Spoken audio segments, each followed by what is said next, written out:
There's no place like the Qube.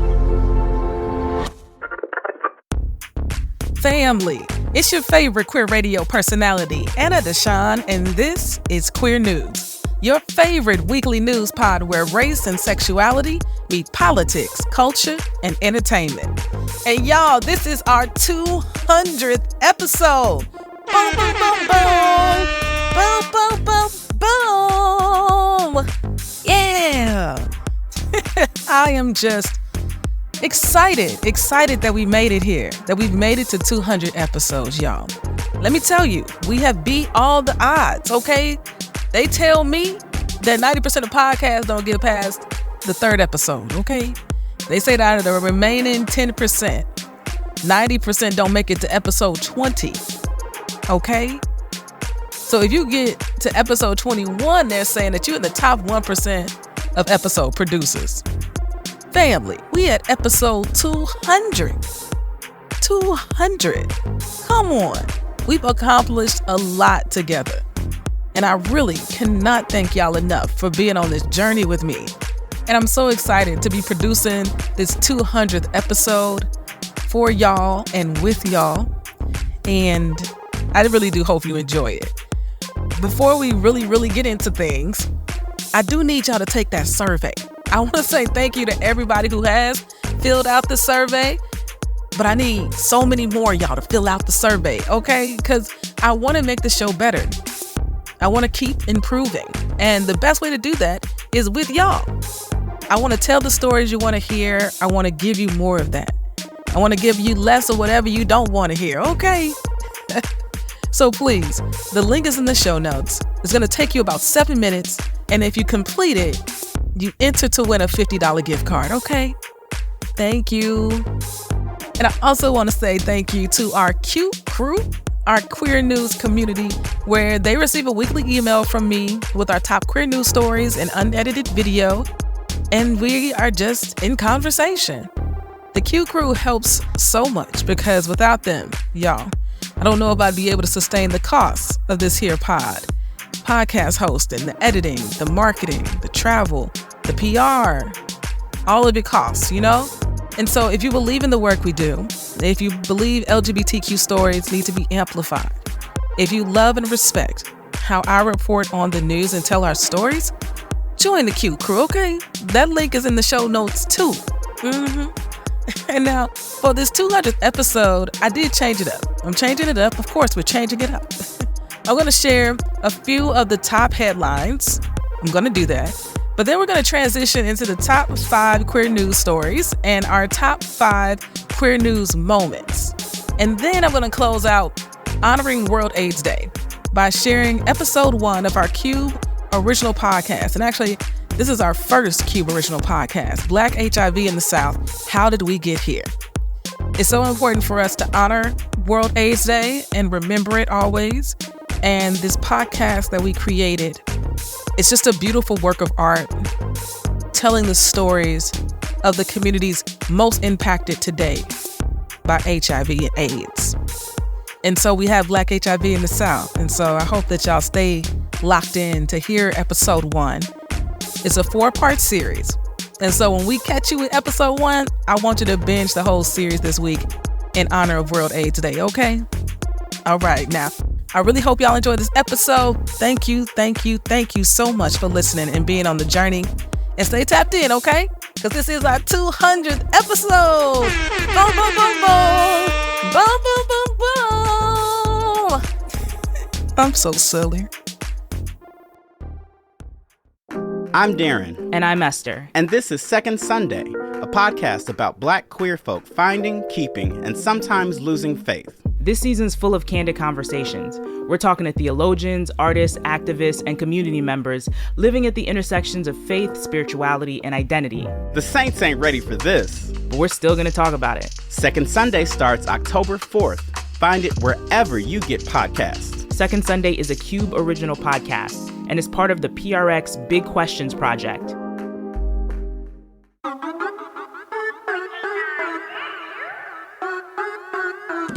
You are now tuned in to higher frequencies. We do this frequently. Turn your radio station to E3 for that decency. Listen listen to great music and the latest movement. Safe listening for anyone that's tuned in. Who you waking up to? Anna DeShawn, QCrew and friends. It's that real talk. Online radio with the spins. You caught up in traffic, frustrated. Just check in with E3 to shift your vibrations and get elevated. That's queer radio done right. Choose to be yourself. That's the only way to live life, and that's how it's done here. Just know y'all tuned in to the greatest. Ain't no competition. We ain't worried about the other stations. Check. Family, welcome back to our 200th episode. And yeah, I'm just going to keep saying it because it's a big deal. We did it together, okay? Because if y'all weren't listening, you know, let me tell you, I wouldn't keep doing this, okay? It does bring me a lot of joy, though. But if there's nobody listening, that means there's not a need. But since y'all keep listening, it tells me there is a need and that there are people who care. And so for real, y'all are the reason I keep coming back, okay? And as promised, I'm going to give y'all a few headlines. And I mean headlines, okay? I'm going to do more on TikTok this week, okay? So if you want to hear more about these stories, check me out on TikTok if you're not following already. And then I can give more details. But I am truly giving headlines first because we got to jump into these top 5 queer news stories and our top 5 queer news moments, okay? But in the meantime, now for the news. And I really should say news headlines. First up, George Santos, the gay New York Republican who lied about pretty much everything, has been officially expelled from Congress. Y'all, this takes a lot of work to be expelled from Congress, but now he has the great pleasure of being known as the 6th person in U.S. history to ever be expelled. I have so many opinions about this, and there's so many more facts to share as well, so definitely check out my TikTok because there is a video coming soon. Next story is Club Qube. Y'all remember Club Qube, right? It's the nightclub in Colorado Springs that was the site of a tragic shooting back in November of 2022, right? It killed 5 people and injured 17 others. You remember Club Qube. Well, they've announced plans to actually reopen the club, but they're going to reopen with a new name and in a new location. And if you all can imagine, people got a lot of opinions about this. So I've been following the story a little bit, and I'll be giving y'all an update on TikTok. And our last headline today is about a documentary. I'm actually speaking with the team right now, so hopefully I'll have an exclusive interview for the QCrew very soon. The documentary is called We Live Here, the Midwest. All right, it's an hour-long doc, and it's following 5 families across the Midwest region. Y'all, you know, people like to fly over us. You know what I'm saying? Like, everybody want to go to New York, people out in Cali doing their thing. People don't really stop in the Midwest. Now, I am in Chicago, but I'm a Midwest girl, you know, and people be flying over us. But we are here. And honestly, most people who live in the Midwest come to Chicago to get away because so much of the Midwest is rural. And let's be clear, Illinois is hella red except for Chicago. So this doc actually takes a glimpse at the joys and challenges faced by queer folks in the Midwest. They specifically went to Iowa, Nebraska, Kansas, Ohio, and Minnesota. And I love that. I'm glad they didn't come to Chicago. I think it's important for people to see more than just Chicago when they think about the Midwest. So the doc premieres December 6th on Hulu. So set the reminders and all the things. I think it's gonna.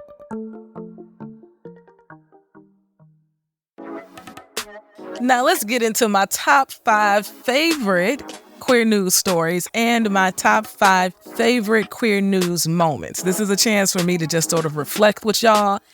I haven't been great about this over the course of my career, so I'm trying to get better. I got people in my life who remind me to celebrate these moments, and this is me celebrating, okay? I started this pod in November of 2021. We officially turned 2 a week ago, and we are now celebrating our 200th episode. And for those who maybe are just joining us, we got here so fast because when I started this pod, I was doing it every day. And it was me, just me doing it every day. Quite literally researching, right, sourcing the stories, writing the script, voicing it, then editing it, publishing it, and then marketing it. Yeah, I'm sure I am missing some jobs in between there. But literally doing everything every single day. And then I found an editor. They came along in my life and they were like, if you need some help. I was like, I could definitely use some help. And so they began editing the podcast and it just sounded so much better. Oh my goodness.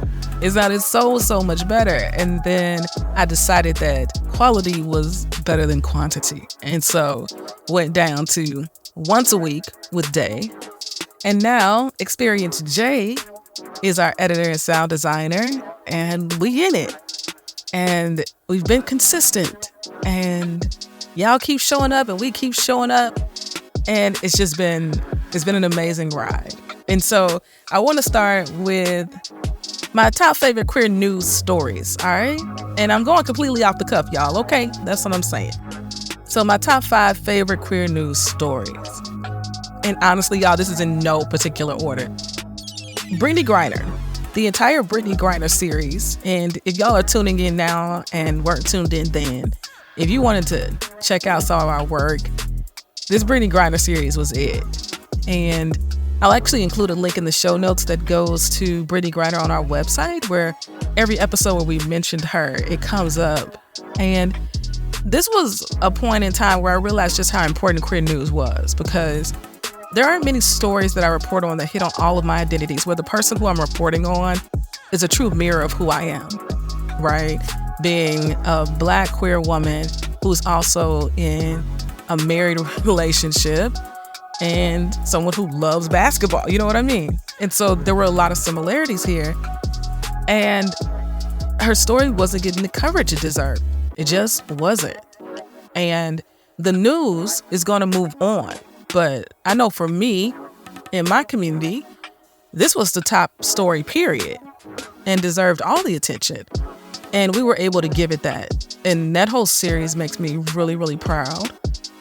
For it to have the positive ending that it's had, I mean, you really couldn't have prayed for anything better, right? I mean, it's just been so beautiful to watch BG back on this ground with her family and playing basketball and all the things, okay? That's definitely up there. My next one I have listed is the summer interview series that we just did this summer. And I had so much fun with that. It got me back into interviewing. I really miss interviewing people. Interviewing is just a lot of work. It's a lot of work. And you got to kind of choose one or the other. Either it's going to be a story or it's going to be an interview, you know? And I'm open to doing both.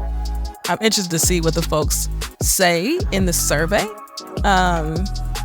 about what you all have enjoyed the most, because that's going to directly inform that. If doing a couple of interviews is a good balance for what y'all want to hear and then y'all can catch the news on TikTok, let me know, you know? Because I really did enjoy doing the summer interview series and hear from those folks, because they are truly amazing. And if you missed it, I was able to interview Nadine Smith, Ken Mejia Bill, the Authentic Selves crew, led by Peggy Gillespie, Samia Bashir, Wynn Starks, and Brandon Wolf. And we kicked off the entire series with one of the dopest panels that I moderated all year, Unapologetic Being Black and Queer in Podcasting. Had my friends, Travell Anderson of the Fan Type Podcast. They are also the hosts of the Rustin Companion Podcast. Definitely go do yourself a favor, okay? Do yourself a favor and go over there and listen, okay? And then my homies from the Bad Queers Podcast, Shayna and Chris. The panel is so good. So our summer interview series, it was a lot of fun for me. It was. My next favorite top queer news story is Change the Pattern. It is an episode about when I traveled to San Francisco to cover the AIDS Memorial Quilt display. And it was the largest display in San Francisco history. I'm not going to talk too much about this because I talk about it in episode 1 of Black HIV in the South, sort of how this all came together because of this podcast. So thank you. And I think it's just so important that we don't forget that HIV is still impacting communities today, and that is a preventable thing. This thing ain't over with us yet. And so that's what this is all about. My next two favorite stories are specials that we produced here on the podcast, and I'm proud of them for different reasons. So the first one is called a Dr. King Special Edition, honoring Coretta while remembering Martin. I love this piece because Dr. King, of course, deserves his just due. Okay, let's be clear. The radical Dr. King that I know and love was amazing and brilliant, okay? But I'm also very clear that Dr. King wouldn't have been able to be Dr. King without Coretta, okay? So when Dr. King's birthday comes up and we're honoring him and remembering him, I make it a point to honor Coretta because she was the glue, okay? She sacrificed her opera career. She was raising that family. She was moving with him to the places. She was in the front of those marches, right? She was there. She was in the midst. And I love honoring her. I love honoring her. That's one of my favorites. And then the last one makes me sad, but it's so important. It's called Bring Elise Home, an E3 Radio exclusive interview with Elise's sister, Fabiana. Elise was a friend and a Black trans woman who was murdered here in Chicago. She was a leader. She was an activist. She was an organizer. She was one of the sweetest people I've ever met. Her voice, so distinct. And so I chose this piece because it was an opportunity to honor Elise. It was an opportunity to talk about what was going on. It was an opportunity to raise awareness, right, around a sister who I knew, but this community knew and loved so much, while speaking with her sister. And her sister sounds so much like her. It was one of the most off-putting things that I have ever experienced as an interviewer because I wasn't ready. I almost gasped when we first started talking. But for me, it's so important to include Elise here because I report on so many Black and brown trans women who have lost their lives, and Elise is the one that I knew. So those are my top 5 favorite queer news stories here on this podcast. Brittany Griner, our summer interview series, Change the Pattern, honoring Coretta while remembering Martin, and Bring Elise Home, an interview with Elise's sister. All right, those are the top 5 queer news stories. Now on to our top 5 queer news moments. All right, y'all. So my first one I want to share is actually starting my TikTok page. August 9th, 2021, I posted my first TikTok. And that is wild. I didn't know what a TikTok was, okay? Let's be very clear. I am very transparent about my age. I am 40, okay? I was part of the crew that started Facebook. I was on Facebook where you needed a university email address, okay? They weren't accepting you if you didn't have a .edu. That's like when I joined Facebook, okay? So this is really a new wave of tech for me. And so I had to go to YouTube University, okay? YouTube University held me down, and I was learning how to make a reel because I'm not a dancer.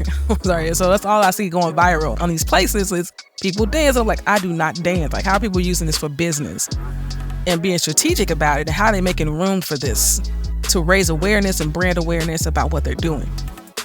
So YouTube University held me down. I figured out kind of what I wanted to do.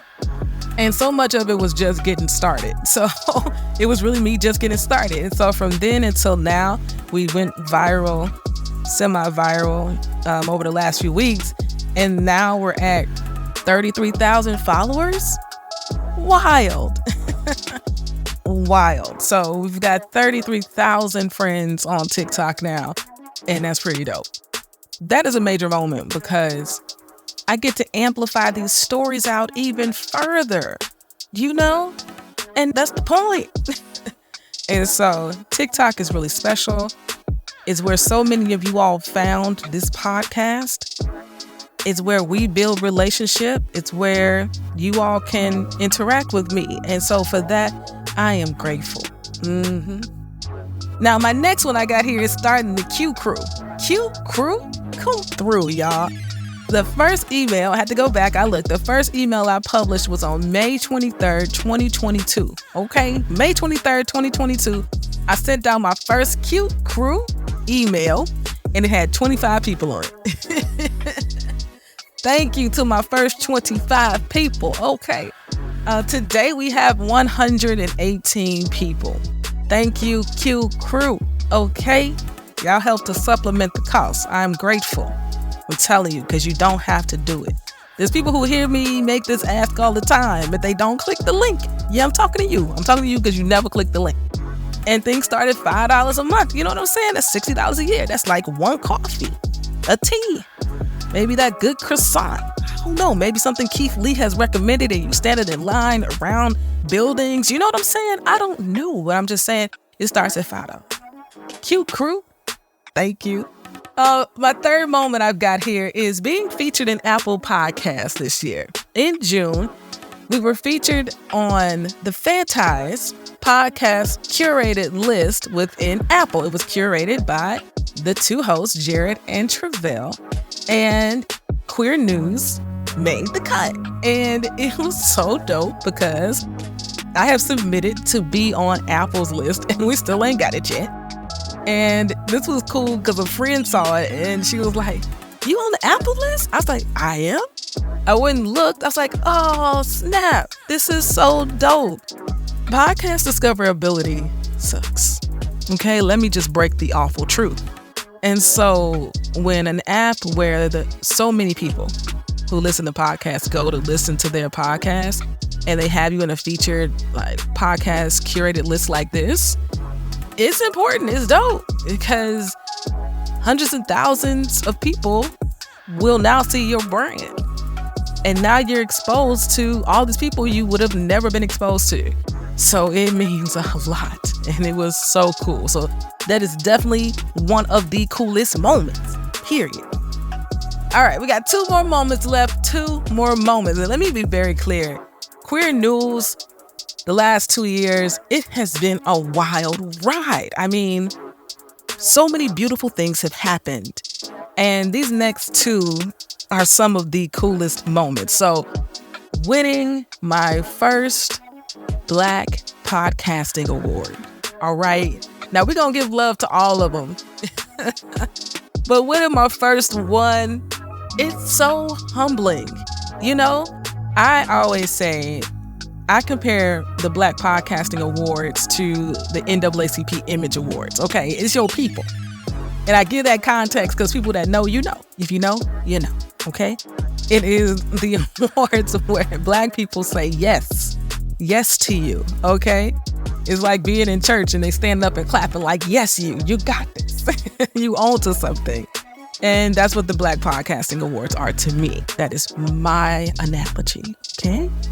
And we applied for 3 and we got nominated in 3. And y'all, let's be very clear. I'm very clear about this. Being nominated is where it's at. To be included in the number, okay? Because there are so many people who apply all the time.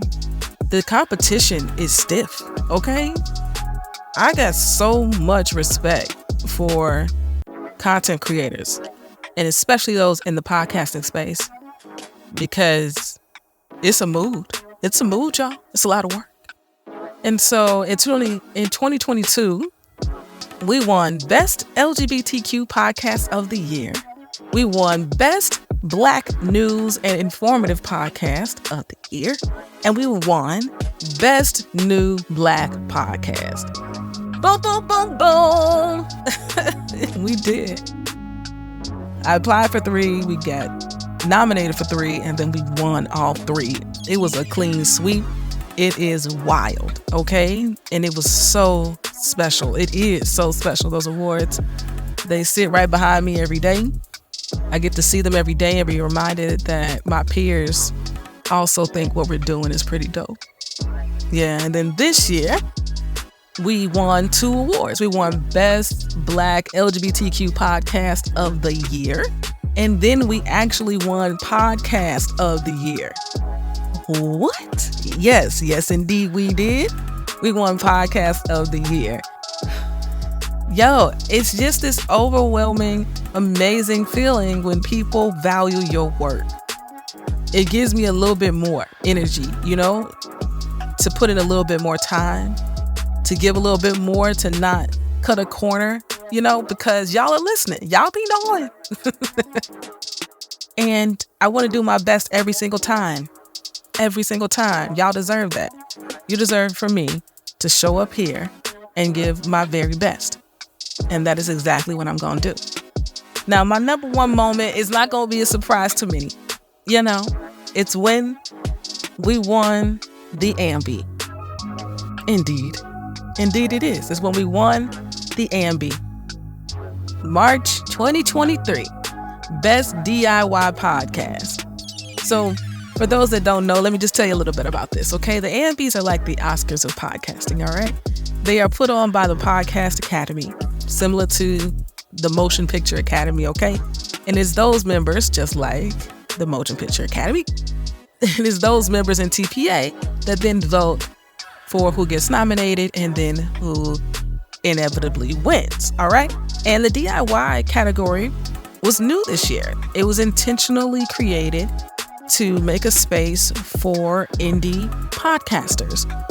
So there were a couple of criteria. Essentially, you had to be indie, right? So not with a major network, and you had to produce an episode for less than $3,000 an episode. I just want y'all to know, we produced this for far less than $3,000 an episode, okay? And I said so much in my speech, but it's really cool because when you're in these awards, especially something like the Ambies, you're competing against the big players in the space, the players who are multi-million-dollar corporations and who have much bigger budgets than you. And budgets they don't even feel like are big enough, let alone what we working with. So to be nominated, let me tell you, was truly enough, and to win was just breathtaking. It still takes my breath away that we won an Ambie. And we'll go down in history as the first podcast to win in this category. And that is pretty freaking dope. I ain't gonna lie. That's kind of dope. And if I could tell y'all a little secret, I still haven't taken the Ambie out the box. So I took it out one time, but it's not hanging up in my house yet. And I've been thinking about that, but I don't know where I want to put it. So maybe by next year, it'll actually be out of the box. But for now, it's still in the box, y'all. That's real. Now let's transition into this last part of the podcast today.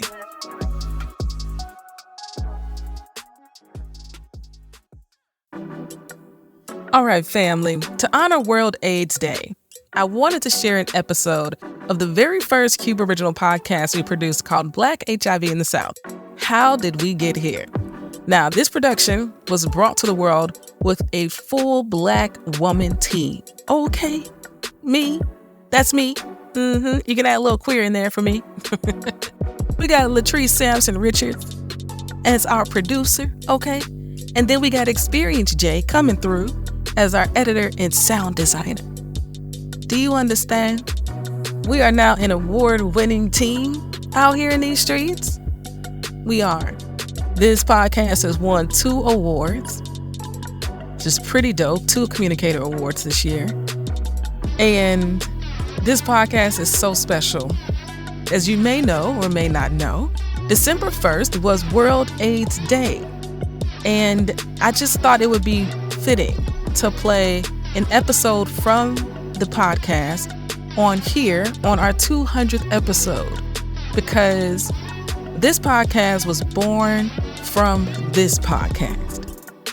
Quite literally, the trip to San Francisco that the QCrew funded. The QCrew was formed because this trip was happening as a place where people who wanted to support this work financially could. It all began with this podcast. And so this podcast birthed this podcast, which I think is so special. And it happened so organically and so divinely. And this 4-part series is so beautifully done. Now, we're just going to play episode 1. But of course, I got links in the show notes so you can go dive into episode 2, 3, and 4. Okay? Episode 1 is the history Episode 2 is about the fear. Episode 3 is about community. Episode 4 is about the solutions. So I hope you decide to stay on the pod and hear episode 1 of this beautiful 4-part series. And for my word today, because you know Anna's always got a word, I'm actually going to play my Ambie speech, my number 1 moment of the year. And I'm going to play this speech because so many people have told me about this speech. It really resonated with a lot of people. And it authentically shares exactly how I feel about y'all and why I do this work and why I'm not stopping anytime soon. I love you. Thank you. Until next week. Peace.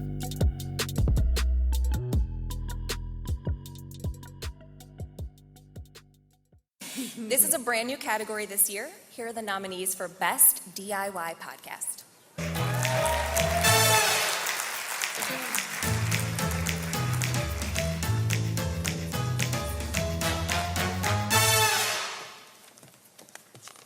God, why are these so hard to get out? And the winner is Queer News.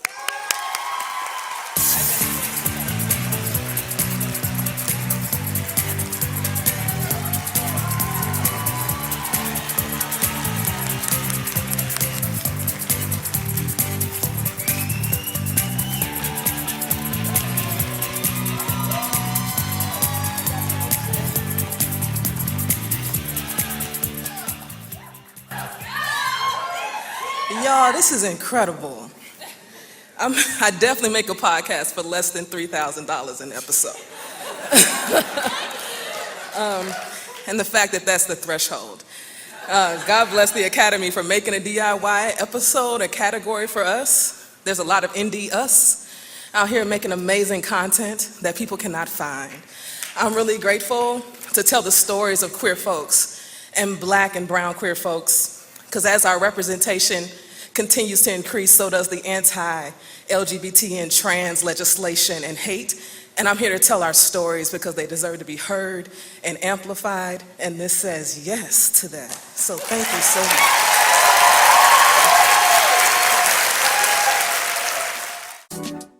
If you're hearing this, it means we didn't sell this ad space. If you're hearing this, it means running ads on our podcast actually can work. You see what I did there? You see this real life example? You got an event, do you have an organization, do you got something you need to get the word out about? We got rates starting as low as $100. Check the link in our show notes for more information.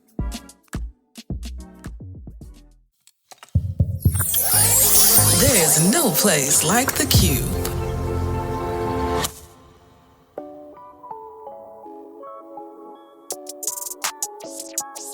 Family, welcome to Black HIV in the South. How did we get here?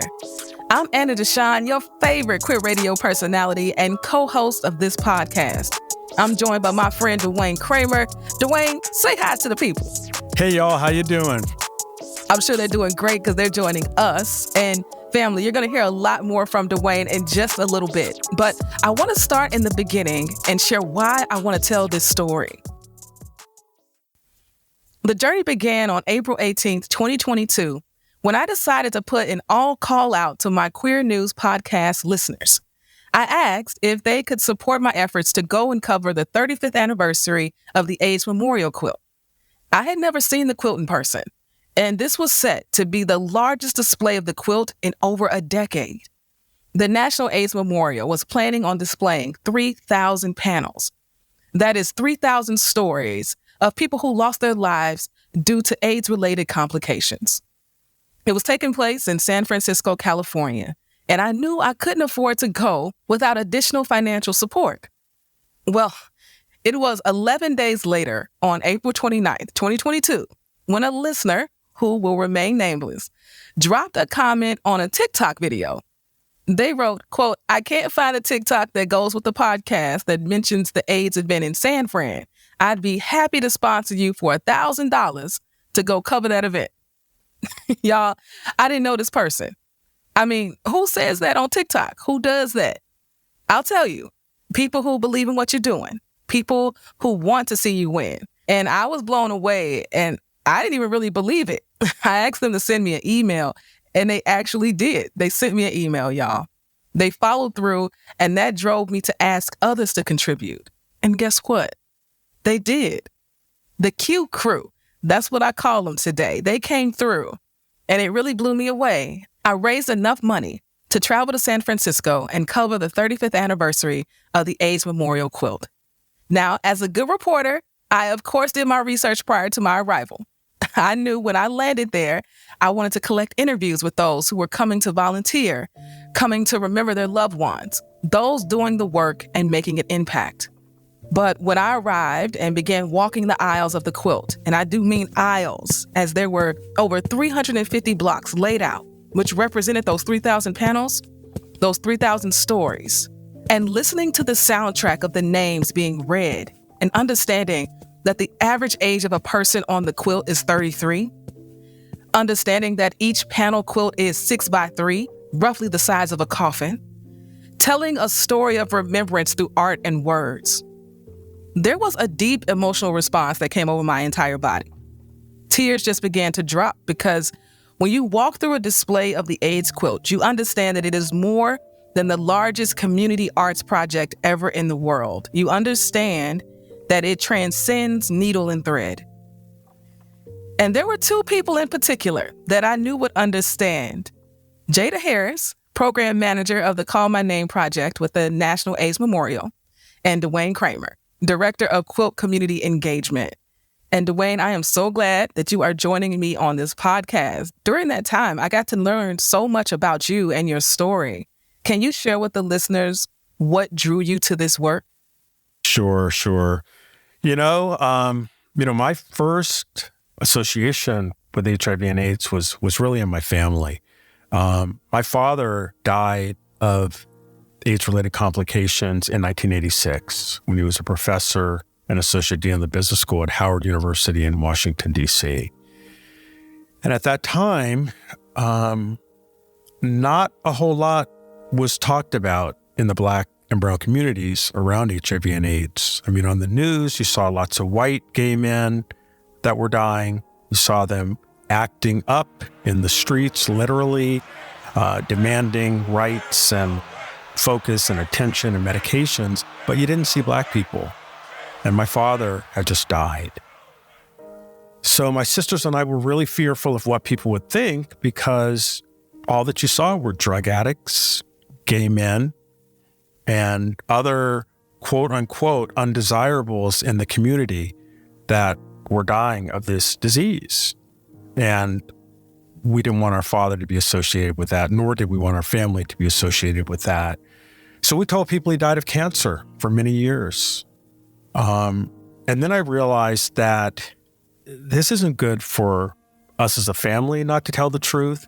And it's also not good for the greater family, and that's all the other Black and brown folks in this country. So we made a decision 10 years later to make a panel for him in the AIDS Memorial Quilt. And so I made that panel with my mother, my sisters, an aunt, and my niece, who was a baby at the time. And it was an opportunity for us to remember him, to honor him, to celebrate his life, and also to continue educating people because he was an educator, and to educate people about the fact that Black and brown people are dying of this disease as well. And so we intentionally put a photograph of him on his panel in the quilt so that you could see that it was a Black man. And that gave us the opportunity to tell people to protect themselves, to educate themselves, and to speak up and to speak out so that we could bring an end to this disease that was and continues to disproportionately affect our community. So that was my first association with HIV and AIDS and what brought me to the quilt. I returned from that display of in Washington, D.C. of all those panels. And I took my, the HIV test that I was taking every 3 months or 6 months. my standard, it was my regular time to take the HIV test, and I got a call back saying that the doctor needed to speak with me. And I said to the person that called me, okay, so this has never happened before, so you must be telling me that my test results came back positive. And she said yes. And so that was right after coming back from telling my father's story and laying out all 50,000 panels of the Ace Memorial quilt on the mall in front of the Capitol. And I was living at the time with my previous partner who had been living with HIV from the mid-'80s, and he started breaking down in tears, and he said, this is a tragedy, and oh my gosh. And he had gone through so many complications and other issues that he assumed that I would go through the same. And, in 1996, when I converted, antiretrovirals were out. There were life-saving drugs and things that had never been released before. I had a wonderful community of people around me being in San Francisco. I had the support and the love of my family and everyone else. So I felt good. I felt that I was in a good place. And I know that's not everyone's story, but I knew that continuing to live a healthy life, continuing to tell my story and the stories of other people like me that have been affected with this disease and are living and thriving would do good for the entire community. So that's what I did. And that's how I really became involved with HIV and AIDS awareness and prevention.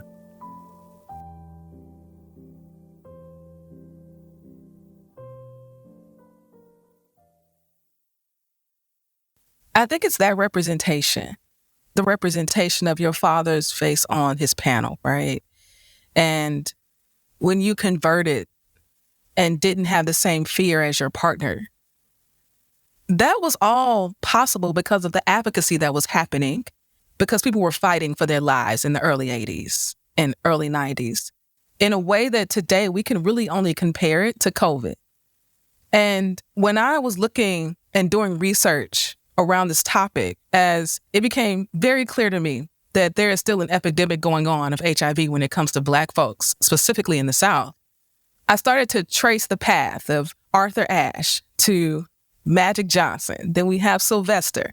And then we've got Eazy-E, Howard Rollins. We had Salt and Pepper talking about, let's talk about sex. And we had TLC with Waterfalls talking about condoms and protecting yourself. And then Ray Lewis Thornton and Hadea on Oprah. I mean, I remember Hadea on Oprah like it was yesterday, right? There was all these Black figures, public figures, who were living with HIV, raising awareness that this was affecting us too, because so much of the media was telling us that it was white gay men. And so there was just such a movement to counter what the media was saying in the early 80s about who HIV and AIDS was affecting. Well, at the time, again, I feel like I was in a unique position only because I was living in San Francisco. And I saw HIV and AIDS prevention messages everywhere all the time, every billboard, on the metro, underneath the city, everything, it was in your face all the time. But when I went home to Houston, where the majority of my family lives, or other places in the Black communities, you didn't see HIV and AIDS advertising. You didn't hear people talking about it. You didn't see support groups and organizations. You just didn't see any of that. So while I was privileged to be surrounded by a community of people that had access to drugs, life-saving drugs, finally, it wasn't the same for the folks that I saw when I went back to where my, roots are. And still to this day, traveling through Alabama, Mississippi, Louisiana, and all these states, you realize that there are no prevention messages, or very few. People are not talking about this. There's a lack of access to medication, support services, and their HIV criminalization laws. So there's all kinds of things that allowed the virus to take hold in our community, in the Black and brown community, very early, and it continues to this day. And that's why it's important that all of us do our part to talk about this so that we can protect one another and not repeat our past mistakes. And one part of telling our stories is capturing them, right? And this is the power of this podcast, is that I had the opportunity to speak with people who are living and thriving with HIV today. One of the very first people I had the opportunity to talk to was Nathan Townsend, who is the HIV Prevention Programs Manager for NASEM. And for all of you that don't know, NASEM is the National AIDS Education and Services for Minorities. And NASEM was formed in 1990, so the early 90s, and is one of the very first African-American community-based nonprofit organizations to stand on the front lines in the fight against HIV and AIDS in Atlanta, Georgia. And Nathan had us all in tears, and I'm just going to let Nathan tell his story, but I think so much of what he says really helps us to understand what was happening in the early 80s. I came up in a really strict religious family, but very loving. And what I noticed when I started coming out and joining community was that I was giving up pieces of myself, little by little by little. And so I went from being all the way over here where I was like, I'm a good boy, I'm not going to do this, I'm not going to do that. And then you meet somebody and you give up an edge. And then you're moving closer. And so you had the tendency to just, really give up all that is you, just to be involved, just to be connected, just to be engaged, only to realize that you're not even building anything. You're giving up and pouring into something that's not going to yield any kind of return. And there's so many times in that process, in that journey, we lose so much of ourselves. We lose our sense of self. And in my case, I lost my zero status as an HIV negative person, 38 years ago, because I listened to the lie that this is only white people that are getting this virus. And so when I got tested in 1984, it was just like a symbolic gesture that I just knew that, child, I'm just going to do this for the people. Child, I walked out that thing a whole different person. But what I realized about myself at that particular juncture was that I don't feel any different just because you just put 3 letters behind my name. Nothing in me has changed, and I hid in public.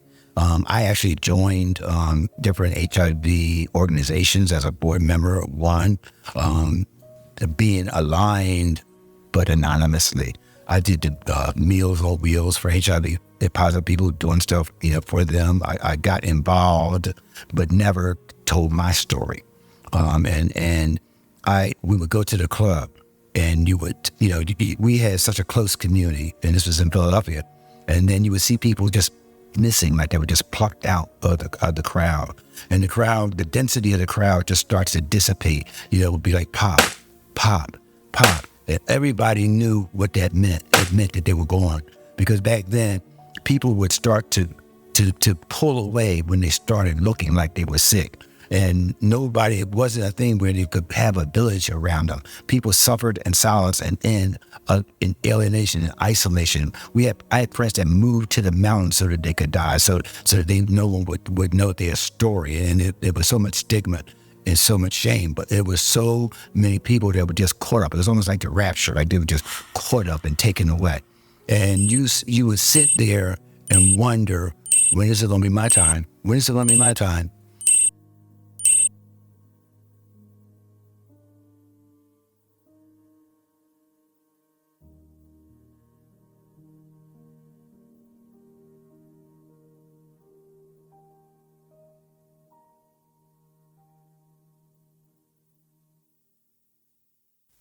When Nathan did the pop, pop, pop, I felt that. Is that how it felt in the 80s and early 90s? It felt like pop, pop, pop, pop. It did. I moved to San Francisco in the very late 80s, and it almost seemed like a ghost town in some ways. You would see people walking around that looked like they were near death, and people would just be gone. At the same time, I was in my 20s, and so there was a whole influx of new, younger folks moving in that kind of revitalized what the city was looking like and what the people were looking like. But I knew that behind those Victorian facades and in those buildings that there were a lot of people that were dying and dying alone. And that was scary. That was sad. But yeah, we lost a lot of people, an entire generation of people, folks that are maybe 5 to 10 years older than me. I know folks that have lost all of their friends. They're the only people standing to this day.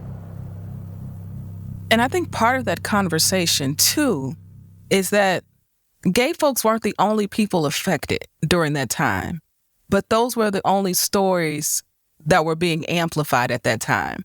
And even more specifically, white gay male stories were the ones being told. And what we know to be true is that there are different ways in which HIV can be transmitted. It's all through the blood. I almost evoked a whole Christian Jesus song. Okay, wasn't for the blood. It was for the blood, right? But it all happens through the blood. So yes, gay men definitely were the most affected, but we also can talk about those who were using drugs at the time.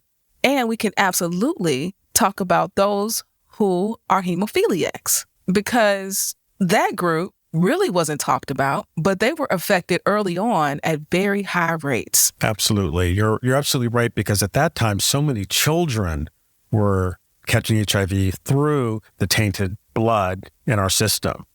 For me, the first person that comes to mind is Ryan White, because he was the poster child for AIDS during that time. Everyone knew Ryan White's name. Michael Jackson was one of his pallbearers. That was the level, the profile in which he had attained because the media picked up his story. But we also know that there was a Michael Felton. And Jada Harris is the program manager for the Call My Name Project, which was specifically designed to increase the number of African Americans on the quilt. And Jada tells this story better than anybody else on the planet. So we're going to let her tell the story about Ryan White, but also definitely Michael Felton. Yeah, there's a whole section in the Grove that's dedicated to people who lost their lives to HIV and AIDS as hemophiliacs. And a lot of them are children, are most of them are young people. And that was kind of highlighted in the Ryan White story. But the focus really was on the mystery of what people didn't know and the stigma and the shame of it all, and the assertive, aggressive attacks on these young children. I mean, they were children. So the hemophiliac story has kind of been, I wouldn't say buried, but it's not something that's highlighted down because it's just not as much of an issue in terms of transmission. And it's as if the society has moved on. Earlier this year, we started doing research on what are the untold stories? Who's missing from the quilt?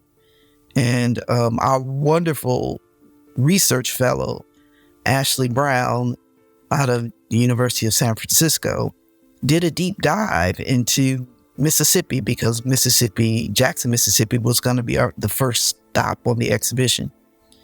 And she came across this story about this young boy, Michael Felton, born in 1971 in Mound Bayou, Mississippi, and grew up in Cleveland, Mississippi.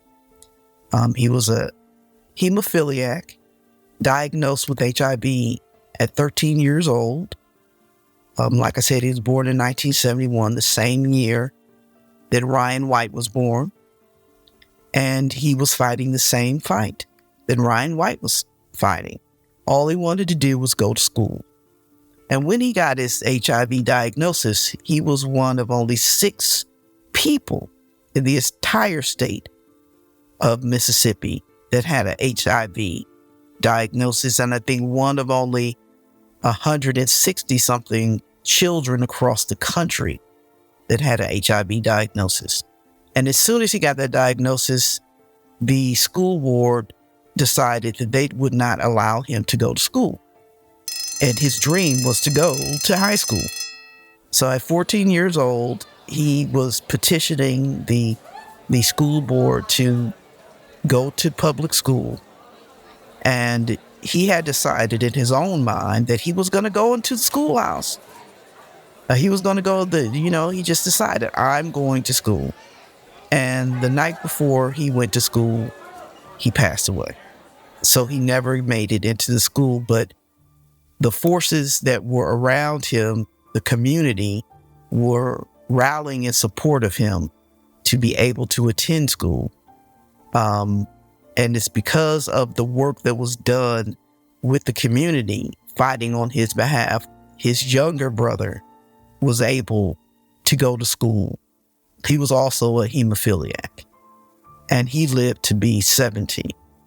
So I think this is an incredible story about this young little black boy from the Delta of Mississippi fighting the good fight in the same way that Ryan White fought the good fight. But there are no films made after him. There are no TV specials. There are no landmark bills. There are no landmark grant names named after him.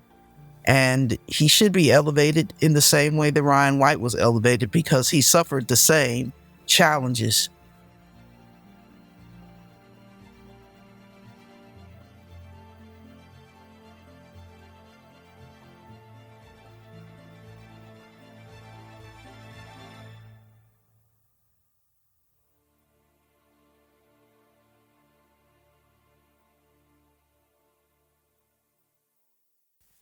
We know Brian White's story.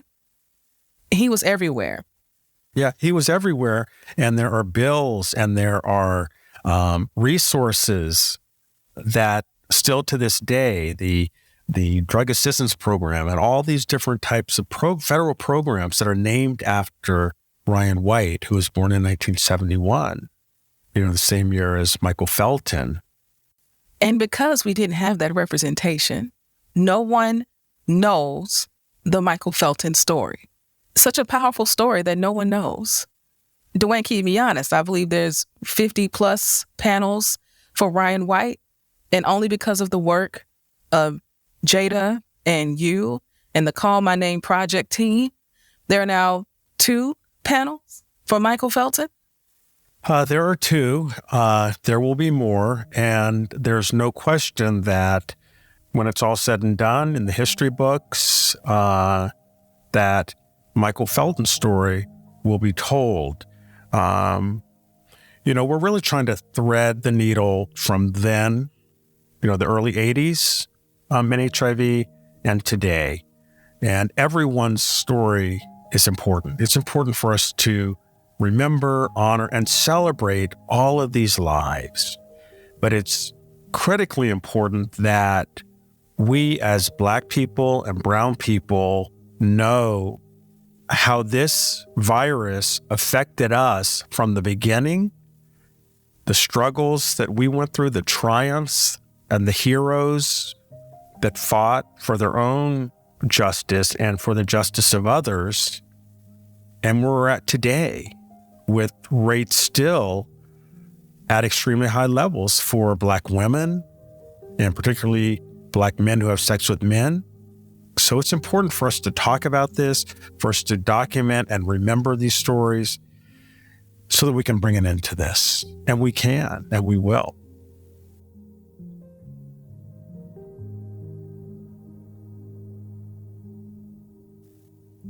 So family, I'm sure you're wondering why in the world did I want to do a whole podcast specifically about the South? Well, I could tell the story, but it's always better coming from the most brilliant people working on this issue. And one of those brilliant people that I met on this journey has been Dafina Ward. She's the executive director of the Southern AIDS Coalition. And let me just tell y'all something. She is a magical human, but I'll let her speak on why we have to focus our energies, our time, our resources on the South. Yeah, I think the South, one, National AIDS Memorial recognized it had not done a lot of programming in the South. While you had the Call My Name program, which is the program, shout out Jada Harris, the program that Jada leads based in Atlanta. Outside of that, there had not been a strong investment or engagement in Black and Brown communities. And when you look at the rates of HIV in our communities, as you mentioned, it definitely we still have a national epidemic to end. But in the South, it's just a whole other level of disparity. We know that most people living with HIV in the U.S. that are Black and Brown live in the South. We know that the majority of new HIV diagnoses happens in the South. We know that most Southern states have not expanded Medicaid. Most Southern states do not have comprehensive sexual health education in our schools. Most Southern states are on the list of the states with the highest rates of poverty and lowest rates of employment and lowest rates of housing. There's just all these things. And so when I talk about HIV in the context of the South, whenever I present, I always start with this map from 1908. And back in 1908, the NAACP hired cartographers, map makers, to show us the rates of lynching in every state in the country. So it's a really remarkable map. It goes from lightest to darkest, and the darker states have the highest rates of lynching in those, that century leading up to 1908. And if you layer that map with the HIV map, as far as rates of HIV, it's the same map. So it's like we can't have these conversations about why HIV in the South, why is it so bad, until we talk about systemic racism, until we talk about the fact that this was the plan from the beginning. We want, this is what it was you were supposed to feel like. You would have been better off enslaved than living in this region free, right? This was the system. And I think that's why I'm so passionate about this work, because HIV is just a perfect storm that shows us what it looks like when communities do not have effective and equitable access to health resources, to educational resources, and then are made to feel ashamed when they suffer as a result of a lack of resources.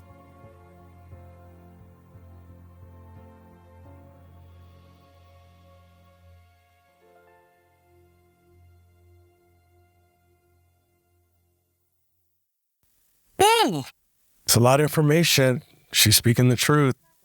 So I've had the opportunity to hear Dafina speak on multiple occasions. And when she begins to really pull the lens out and look at the holistic reasons as to why it's affected Black folks in the South so drastically different than everywhere else in the country, you just remember that HIV is not just by itself. We can't look at HIV alone. We do have to look at the larger problems and the larger systemic issues that have driven this to be such an epidemic in the South in 2023. Absolutely. No, everything is actually linked. The failure to effectively address a lot of the factors that she talked about is what really increases HIV vulnerability in our communities. And, the impediments to accelerated service uptake is a key reason why progress in the HIV fight remains so slow. So, in this regard, the federal plan is concerning because while it rightly prioritizes greater geographic focus in the South, it does not openly really grapple with all of the social and structural factors that really contribute to the racial and ethnic disparities in the HIV outcomes. Because, I could roll through a lot of statistics. There's some crazy things such as, the projection is that 1 in 2 Black men who have sex with men will contract HIV in their lifetime. That's crazy. 1 in 2 Black men who have sex with men will contract HIV in their lifetime. And why is that? All the homophobia, racism, lack of access to resources, all the things that she talks about. And that's just one example. So there's a lot of work to be done. There's a lot of work to do, especially when we're talking about 13 states. The devastation that's happening within 13 states. The South makes up 38% of the population, but 52% of all new HIV cases when it comes to Black folks. And it's just like, those two things do not equate. That data tells us so much about the problem, and that's why the folks doing the work do call it an epidemic.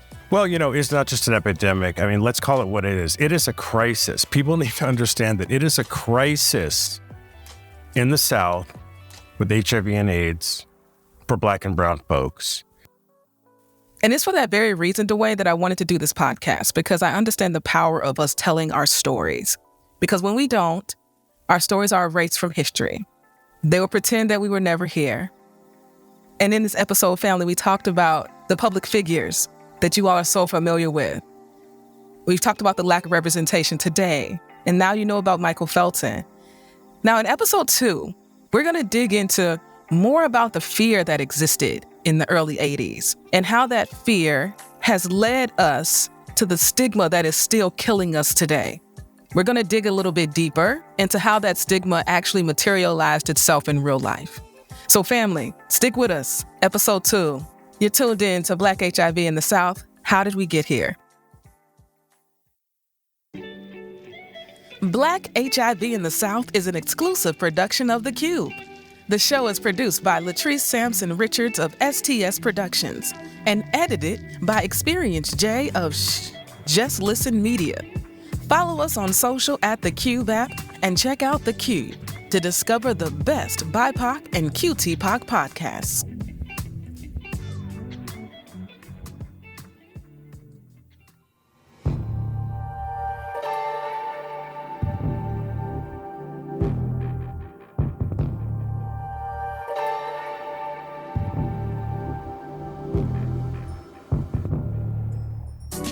If you enjoyed what you heard, rate and review us inside your favorite podcasting app. This podcast is written and produced by me, Anna DeShawn. Podcast editing by Experience J of Just Listen Media. And brought to you by E3 Radio, your #1 queer radio station playing queer music and reporting on queer news in high rotation.